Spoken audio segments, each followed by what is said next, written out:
La France est à 3 jours d'une deuxième journée de protestation sociale contre les coupes budgétaires. L'appel lancé par l'intersyndicale promet d'être massivement suivi.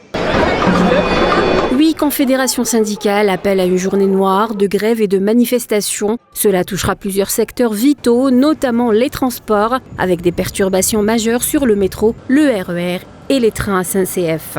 Avec de possibles annulations de vols, bien que le syndicat des contrôleurs aériens ait reporté sa grève au 7 et 9 octobre prochain. La capitale française devrait être particulièrement touchée par le mouvement. Des blocages routiers, notamment sur les autoroutes et les péages, sont probables, comme ce fut le cas le 10 septembre dernier à Rennes, Nantes ou sur la A20.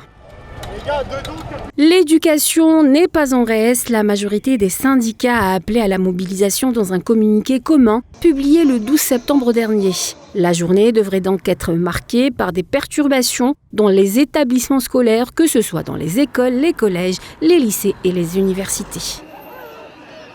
Dans le secteur de la santé, des grèves massives sont également attendues dans les pharmacies, déjà fortement mobilisées cet été pour dénoncer la baisse de leur rémunération sur les médicaments génériques. Nombreuses officines pourraient à nouveau baisser le rideau jeudi. L'intersyndicale du secteur appelle à une journée de fermeture nationale des officines. La mobilisation du 18 septembre s'annonce bien suivie, avec près de 98% de pharmacies fermées, selon le syndicat USPO. La fermeture pouvant se prolonger au samedi suivant.